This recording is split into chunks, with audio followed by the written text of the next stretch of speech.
Hi friends, ఈరోజు మనం చెప్పుకుంటున్న కథ ముగ్గురు మాంత్రికులు. ముగ్గురు మాంత్రికుల్లో ఏంటంటే ఒక చేపల వ్యాపారం చేసే ఒక అతను ఉంటారు. ఆయన వర్తక సంఘంతో సంబంధాలు కలిగి చాలా లాభాలు గడిస్తాడనమాట. డబ్బు బాగా సంపాదిస్తాడు. అయితే అతనికి ముగ్గురు కుమారులు అన్నమాట. అందులో మొదటివాడు లక్షదీపుడు, జీవదీపుడు, పింగాళుడు. అయితే మొదటి ఇద్దరు కొడుకులు కూడా వ్యసనాలకు లోనై డబ్బు పాడు చేస్తుంటారనమాట. ఈ డబ్బు పాడు చేస్తుంటే వాళ్ళ నాన్నగారు ఏం చేస్తారంటే తనకున్న డబ్బుని అంతటినీ కూడా 4 భాగాల కింద చేసి అందులో నలుగురికి 4 భాగాలు ఇస్తాడనమాట.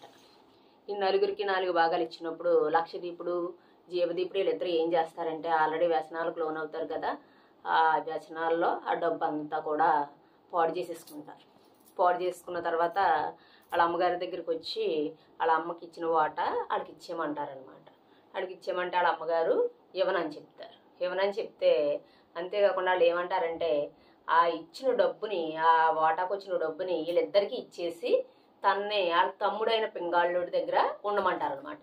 అయితే అదేం రూలు, అలా ఏమవుద్దు, నా డబ్బు అంతా మీరు ముగ్గురు సమానంగా పంచుకోండి, నన్ను ముగ్గురు ఉంచుకోండి అని చెప్తుంది. అదే నన్ను ముగ్గురు చూసుకోండి అని చెప్తుంది అనమాట. ఆయన వాళ్ళు వినకుండా వాళ్ళ అమ్మగారిని కొడతారు.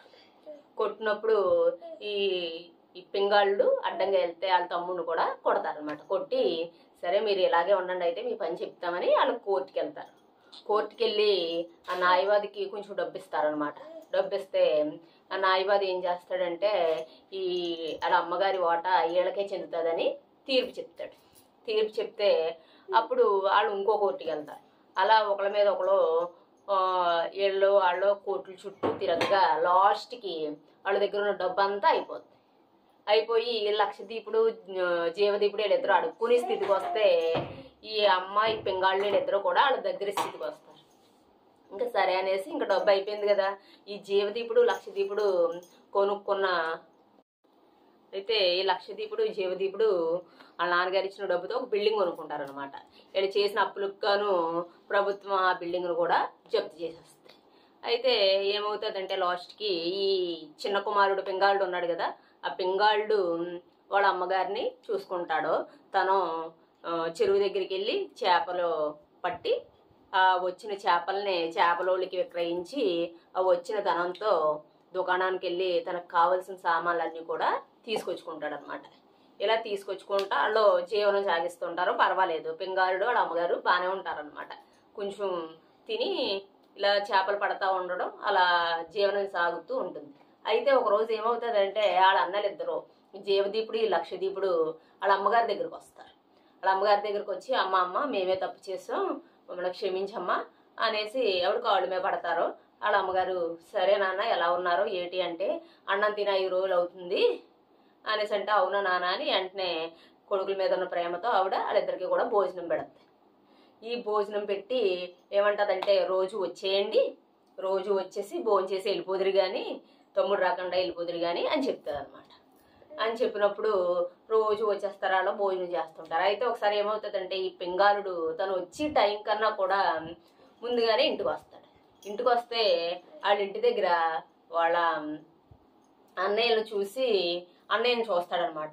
ఈ అన్నయ్యలను చూసినప్పుడు ఈ అన్నయ్యలు ఏంటంటే సిగ్గుపడతారు. వాళ్ళ తమ్ముడిని చూడగానే సిగ్గుపడితే వెంటనే ఈ పింగాళ్ళు ఏం చేస్తాడంటే వాళ్ళ అన్నయ్యల దగ్గరికి వెళ్ళి కౌగిలించుకుంటాడు. అయితే ఏమవుతుందంటే ఇలా జీవనం సాగుతూ ఉంటుంది. తర్వాత వాళ్ళ తమ్ముడు వాళ్ళ అన్నయ్యలను చూసి కౌగిలించుకుని రోజు భోజనానికి వచ్చేయండి అని చెప్తాడనమాట. తమ్ముడు కూడా ఇలా ఉండగా ఇలా రోజు చేపల వేటకి వెళ్తాడు కదా. ఒకరోజు ఏం అవుతుందంటే చేపలు పడవు. అసలు చేపలు పడకపోతే పొద్దున్న నుంచి సాయంత్రం దాకా చూస్తాడు పాపం, ఒక్క చేప కూడా పడకపోతే ఏం చేస్తాడంటే ఈ సర్లే అనేసి వల పట్టుకుని వెనక్కి బయలుదేరిపోతాడు. ఇంటికి బయలుదేరిపోతే అంతట్లోకి తన దగ్గర చేపలు కొనే అతను పిలుస్తాడు. పింగళ చేపలేవి అనేసి అడుగుతాడు. చేపలు ఏమీ పడలేదండి, ఈరోజు ఏం పడలేదు, అందుకే ఇంటికి వెళ్ళిపోతున్నాను నేను అని అంటాడు అనమాట.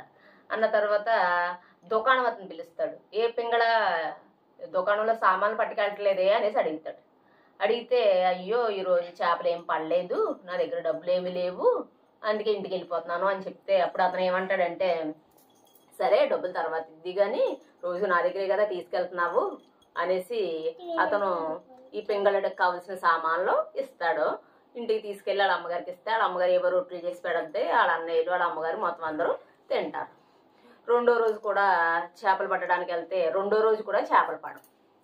రెండో రోజు కూడా పడకపోతే రెండో రోజు కూడా ఇలాగే వాళ్ళు సామాన్లు ఇస్తారో తీసుకొచ్చి రొట్టెలు చేసుకుని తింటారు. ఇలా 10 రోజులు లైన్గా చేపలు పడవన్నమాట. చేపలు పడకపోతే పింగళుడికి ఏం చేయాలో తెలియదు.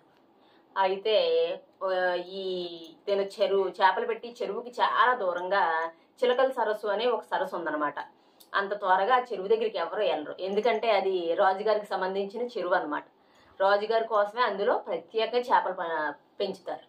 అయితే అందులో సగభాగం రాజుగారికి చెందుతుంది, మిగిలిన సగంలో చేపలు పట్టుకోవచ్చు. అది చాలా దూరం అనేసి అక్కడికి ఎవరు వెళ్ళరు.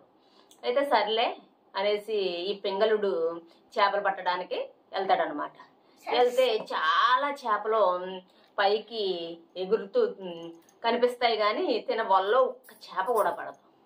ఒక్క చేప కూడా పడకపోతే అయ్యో అనేసి అతను ఇంకా ఇంటికి వచ్చేద్దామని బయలుదేరుతుండగా గుర్రం చప్పుడు వినపడద్దు అనమాట.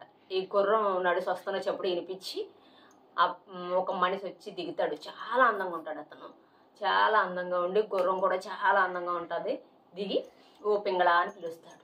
నా పేరు మీకెలా తెలుసు అని అడుగుతాడు.